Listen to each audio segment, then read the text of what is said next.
Future WWE plans for Brock Lesnar. We'll get to those in a moment. Plus the reason for a Raw match getting scrapped. And WWE kills off a released WWE NXT star. And said star has responded. Brock Lesnar is back. You're good at that. Thanks, mate. It's McDowell's just in time for the summer. He's back for a last man standing showdown with Roman Reigns. This all feels a bit like... Now, I know they said they were planning to have a little Brocky Doodah run back again. I thought you were going to say deja vu, and I was going to be like, you taking the piss, Tom? Deja vu. Is it deja vu if it happens 58 times? Deja 50, maybe. Now, Brock apparently was meant to be, there was meant to be part of a comeback for Brock Lesnar at some point. Yeah. I feel like it's been exacerbated by the sheer amount of injuries that we've had. Brock Lesnar, future plans been revealed in the form of TV appearances. So, we can tell you that in the run-up to SummerSlam, at the moment, just 3 times we are going to see the visage of Brock Lesnar on Raw in San Antonio on July the 11th, on SmackDown in Boston on the 22nd, and in Atlanta on the 29th, also for SmackDown. Nothing booked in for after SummerSlam. This very much feels like a smash and grab Lesnar-Roman story. Yeah, he could take the belt and it wouldn't matter. There's nothing planned for afterwards because... it's Brock. So I see why they do it. I know why they're doing it. It's just, if they are going to be doing it, please do something new with it. Last man standing, mate. Just something really new. Just give it something, because now it just feels like we get this one match every year now, don't we? And it just repeats and repeats. I don't know how much further they can go. I guess we'll find out at SummerSlam. They needed something big for the marquee. I think having Brock back is certainly going to shift some seats. It's certainly going to get people interested. And I know there's a lot of people out there going, "No, it's not. We don't like." But it's going to attract people to the show. People are going to want to see Brock wrestle, so of course they're going to book him. So in terms of run up to SummerSlam, I mean, do we see, and this is the question a lot of people are asking, because Roman was set to hold the belt, I think, for a much longer time to come. Are we going to see the end of Roman as champion at SummerSlam? I think they might do Roman having a bit of a slip up and getting the belt back. But you can only really do that once or twice. You can't really do that repeatedly because it does affect his credibility as champion if somebody can just keep coming in and destroying him. And it's a person who doesn't interact with anybody else on the roster, really. So if Roman's better than the roster and this one person's better than Roman, then why isn't that person here all the time? So I think, I don't know. I kind of think we find a way to have Roman beat Brock in Last Man Standing, and at least kind of the Last Man Standing match. Like, you can lose the match without losing too much in the way of credence. Yeah, you can lose that match very valiantly. So whatever happens, Roman can continue to say he hasn't been pinned in it in several years. Yeah, and WWE. he can claw that belt back straight away if it does come to that. Almost immediately. Yes. We had a match scrapped on Monday Night Raw. We had the Battle Royal to determine the top contender. So an entrant of the men's Money in the Bank match. We were meant to have Kevin Owens versus either Ezekiel, Elias, or the third brother. Elrod. Who's the third man? Elrod. Elrod. Not to be mistaken for Elron, who, he invented the internet, didn't he? He invented something that's not very nice. Oh, L. Ron Hubbard, it's in the cupboard. Now, it was set to see that match, but it didn't happen. And it was just sort of quietly not mentioned. Why was that, Tom? Why didn't it happen, Tom? That's a really good question, and one that PW Insider have found out. It's the belief among those that PW Insider spoke to that Kevin Owens is, stop me if you've heard this one before, dealing with a minor injury.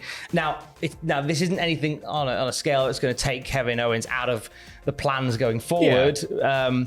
I mean, maybe just enough for like a couple of weeks or something. Do you know what? It could be something as simple as a rolled ankle. You never know. It may not even be that long. The Observer, Dave Meltzer from Wrestling Observer, saying that Owens is dealing with a minor issue and the match with Ezekiel could take place this Friday on SmackDown. So he could be all right for Friday, potentially, because they've still got one space left to fill in that Money in the Bank match. I need the Samson family multiverse to keep growing. Yes.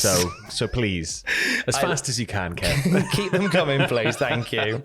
Another star that missed Raw on Monday was Dana Brooke. A few people were like, why isn't Dana Brooke in this 6-way for the to determine the final entrant in the Money in the Bank match for the women's version. Which, is a bit, confusing at the time because... Well, it's Dana. We know that Dana's capable of pulling off some good stuff in these matches. So it turned out that there was a very good reason for her not to be there. She put out on Twitter, "Much love to the WWE Universe for the support and the love standing up for me. The reason why I was not at Raw last night was because I got into a bad car accident this past week. I'm doing good and I'll be back in no time. I really appreciate the love and support and couldn't ask for better fan support.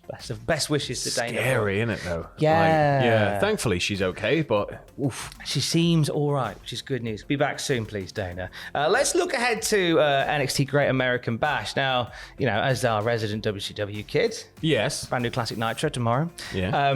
How do we feel about the return of the Great American Bash? Now it seems like an annual event for NXT. It's anything to keep the dream alive. If I see like a bash at the beach somewhere, even if it's like a local indie running it, I'm like, yeah, go on, you use those names. Like Halloween Havoc. I just love anything that even ignites a small memory of WCW these days. And NXT Great American Bash. It's been a while, but I think NXT's starting to really come into its own now. It's finding its feet now as in the new version, the 2.0 version. And next week you're seeing the Great American Bash, and it is packed with title matches. 3 confirmed last night. We'll see Cora Jade and Roxanne Perez challenging Toxic Attraction for the women's tag team titles. Carmelo Hayes defending the North American title against Grayson Waller, the Australian Dream. Meanwhile, the Diamond Mine are exploding. It could be dangerous to get bits in your eye. We're going to see the Creed brothers defending the NXT tag titles against Roderick Strong and Damon Kemp. Nice. Now, I have enjoyed Damon Kemp, his babyface work on NXT UK, which doesn't get spoken about anywhere near enough. Okay. There's a great skit from, I think, last week or the week before, because he teamed with Wolfgang. They announced a match where he was going to team with Wolfgang to face Charles Samuels and Noam Dar. Yeah. And we get footage of Wolfgang and Damon Kemp out on the booze for the day, just getting hammered. And it was really good. I wanted to go for drinks with them. But that's a match that's happening. The Diamond Mine exploding. And then, of course, Bron Breakker and Cameron Grimes for the NXT title. I want to watch Roddy tear some people apart. I want to watch Cameron Grimes try to evade essentially the Hulk. This is going to be great. He's going to have to jump about so much to avoid that reach. He's got a pretty big reach. We'll end on this bit from NXT last night. They essentially killed off an NXT star. So yeah, we've not seen anything like this in quite some time. Was it amazing. TNA and the Train the last time this happened? Was it Mickey James? James Storm pushed? Was it James Storm who pushed Mickey James? Yeah, in front of the Train, and they were just like, "Yep, she's gone." Okay. Thankfully, she I don't know how she evaded it, but she was in the Rumble this year, so that was all right. But Troy Donovan was released from NXT a few weeks back now, but obviously he was, they wanted to find a way to figuratively write him off television. So there was a skit which had Tony D'Angelo and Channing Stax Lorenzo near a bridge. And Tony had the watch and the jacket that he gave to Dimes. Yeah. Like, the implication was they whacked him. They pulled him off a bridge. just drown the guy. I keep it going with Tony. Can you imagine if they make him do it for every release? He's just going back to the same bridge, just with their items of clothing. The best part was that Two Dimes himself, Cole Carter, caught wind of this and tweeted out, "I'm a good swimmer. Joke's on you." He's all right. But I'm into that. I'm into now every release. They just do a thing where Tony just walks off the bridge. Every retirement. It's just, he's got like Undertaker's hat and robes. Then you look down and then like the WWE, literally the pool of releases, they're all just having a lovely swim. What a dream. Can we not just get a whole Fever Dream episode of NXT where it's just a rip-off of The Sopranos following Tony around all day? Oh. And he keeps getting into fights in like delis with other NXT wrestlers and stuff. And he goes to collect money from another NXT wrestler. Do it!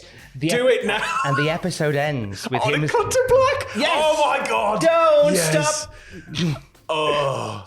I love that. We need to do that. It needs to happen. I enjoy when it ends and cuts to black like that. It was a great bit of telly that was. We'll have more wrestling news throughout the day at cultaholic.com. Stay safe.